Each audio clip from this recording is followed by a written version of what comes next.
আসসালামু আলাইকুম প্রিয় মালয়েশিয়া প্রবাসী ভাই বোন, স্বাগত জানাই।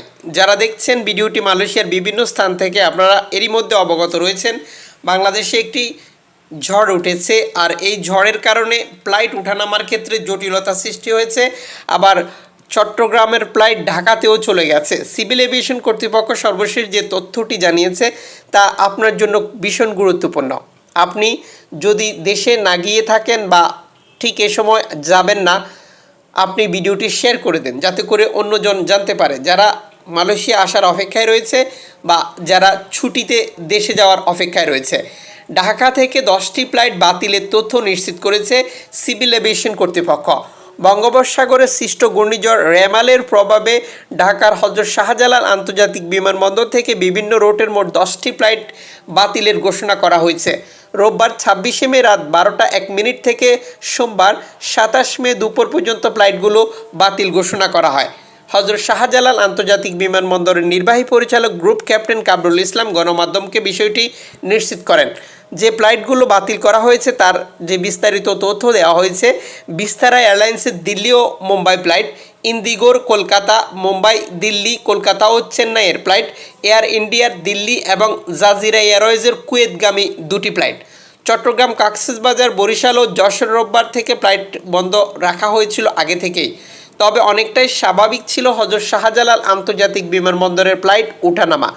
আবহাওয়ার কারণে চায়নার ইস্টার্ন এয়ারলাইন্সের কুনমিং এবং মালয়েশিয়ান এয়ারলাইন্সের কুয়ালালামপুরের ফ্লাইট নির্ধারিত সময় থেকে দেরিতে ছেড়ে যায়।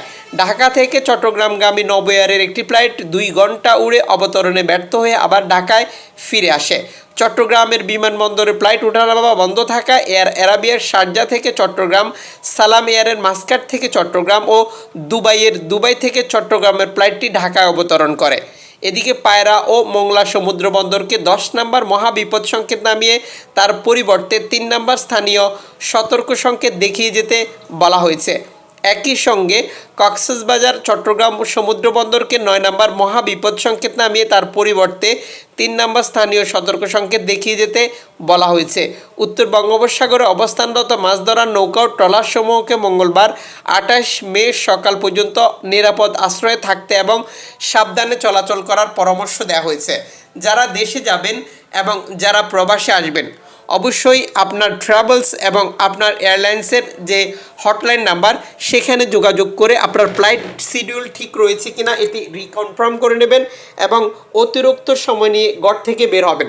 মনে রাখবেন, আবহাওয়া পরিস্থিতির কারণে যে কোনো সময় ফ্লাইটের ক্ষেত্রে যে কোনো সিদ্ধান্ত নিতে পারে যে কোনো এয়ারলাইন্স। আপনি যখন অতিরিক্ত সময় নিয়ে ঘর থেকে বের হবেন তখন আপনার এয়ারপোর্টে নিরাপদে যাওয়া নিশ্চিত হবে। এটি বাংলাদেশ থেকে মালয়েশিয়া আসার ক্ষেত্রে। যারা মালয়েশিয়া থেকে দেশে যাবেন তাদের ক্ষেত্রেও গুরুত্বপূর্ণ তথ্য হচ্ছে, যেহেতু বিভিন্ন এলাকার রাস্তাঘাট ডুবে গেছে বা অনেক এলাকায় পানি ঢুকে গেছে, আপনার আপনজনকে অতিরিক্ত সময় হাতে নিয়ে এয়ারপোর্টে চলে আসতে বলবেন এবং চেষ্টা করবেন পরিচিত গাড়ি ব্যবহার করার জন্য। এই সকল সময় আপনার পরিচিত লোকজন আপনাকে অনেক সহযোগিতা করবে। চ্যানেলটি সাবস্ক্রাইব করে ফেসবুক পেজটি লাইক ফলো করে আমাদের সাথে যুক্ত থাকলে তথ্য ইনফরমেশন প্রতিদিন জানতে পারবেন।